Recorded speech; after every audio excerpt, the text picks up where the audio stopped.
सुदन गुरुङ स्वयं गृहमन्त्री भइसकेपछि हामीले चाहिँ सुदन गुरुङ प्रधान गृहमन्त्री नभएको भए सुदन गुरुङलाई हामीले रोडमा ल्याउनु पर्थ्यो क्या। त व्यक्ति हिजो लिडर बनेर गइस् तर आज तैँले आवाज उठाइनस् भनिन्थ्यो। तर आवाज उठा भनेर हिजो भनिरहँदा आज ऊ स्वयं त्यो पदमा पुगिरहँदा उसले गर्नुपर्ने जिम्मेवारी गरेकै हो। तर भोलिको दिनमा के गर्छ अझै पनि हेर्न बाँकी छ। तर म माथि हामी माथि जे भयो पनि सुदन गुरुङलाई फोन गएको रे नउठेको रे।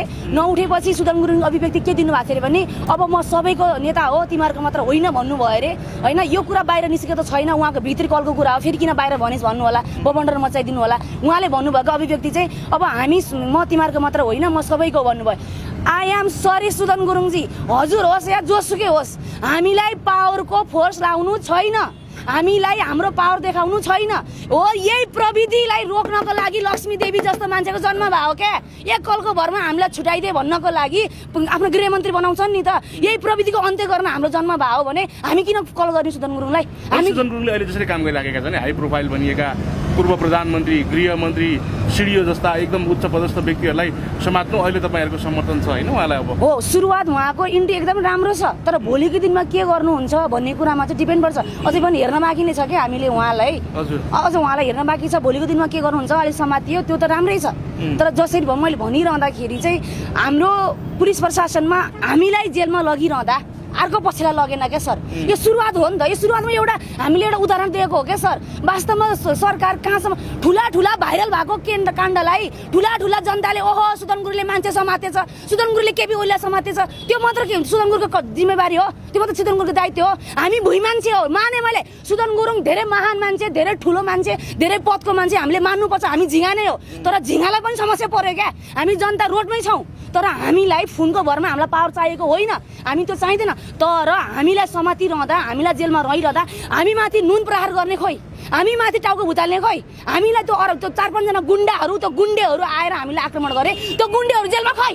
हामीले जेलमा लगिसकेपछि भोलिपल्टसम्म हामीले कुरेर बस्यौँ, यसरी बसिरहँदाखेरि त्यो सुनिता आएर इन्ट्री हुन्छ, उसको महारानीको इन्ट्री हुन्छ। यसरी इन्ट्री भएर सहमतिमा जाउँ भन्छ। तँसँग सहमतिमा जानु छैन हामीलाई, किनकि सहमतिमा जाने भए 2 पक्ष जेलमा हालिन्छ। एक पक्ष जेलमा हालेको छ, अर्को पक्ष छैन। अर्को पछिलाई घरबाट फोन गरेर बोला सुन्दाजी हजुर आइदिनुहोस्। के हो यो, के पारा यो? जब मलाई थाहा भयो सिडिओदेखि लिएर डिएसपीदेखि लिएर इन्सपेक्टरदेखि लिएर हरेकले के भन्नुभएछ भने अहिले हामीले उहाँहरूलाई समात्न मिल्दैन, यो केसलाई ठुलो नबनाइदिनु भन्नुभयो क्या। कस्तो सजिलो छ भनिदिनु भयो। अर्को पछिलाई समाउन मिल्दैन अरे, अर्को पछिलाई समाउन नमिल्ने भएको र हामीलाई चाहिँ के गरियो सहमति बिना नै निकालियो क्या। किनकि एमालेसँग सरकार डराएको छ भन्नु एकदमै किन डराएको छ भन्दाखेरि हामी जब 10 बजीसम्म राति हामीलाई राखिएको थियो सर।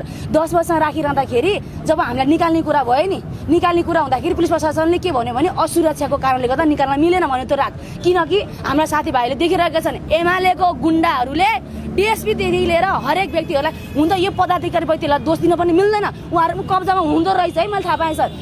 3-4वटा गाडी टोडक त्यो हाम्रो उहाँ कार्यालय सिंहदरबारको जुन वृत्त छ नि, वृत्त मोड हुन तल 4 टोडक। हामी जब 2 जना जासँग त्यस्ता खातेहरू डराएर 4 गाडी मान्छे झारे, 4 गाडी मान्छे राति राखेर डिएसपीलाई हामी मान्छे छौँ भने तिनीहरू ननिकाल, तिनीहरूलाई चेताउनु पर्छ भनेर हामीलाई एक रात राख्नको लागि 4 गाडी आयो एमालेको। तल बस्यो डिएसपीले। जब हामीलाई निकाल्ने कुरा भएको थियो असुरक्षाको कारणले राखिदिनु भयो क्या। भनेपछि कसलाई दोष दिने क्या? यस्ता भतुवाहरू पालेर राख्ने जेलमा लगे यो जेलबाट निस्क्यो भने झन् बमन्डर हुन्छ होइन। पुलिस प्रशासन भन्दा पनि यही नुनको सोझो गर्न आएकाहरूले हामी 2 जनालाई नियन्त्रणमा राख्नको लागि 2-3 गाडी 4 गाडी मान्छे ल्याएर राखेको रहेछ। त्यो कारणले हामीलाई जेलमा राखिएको हो क्या सर। भनेपछि म चाहन्छु हामी जस्ता सामान्य देखिएका व्यक्तिहरूमाथि पनि यदि हामीले हात हाल्नु भुताल्नु हाम्रो गलत हो भने हामी माथि भुतालिएको व्यक्तिलाई पनि एक दिन कठघडामा उभ्याउनु पर्यो।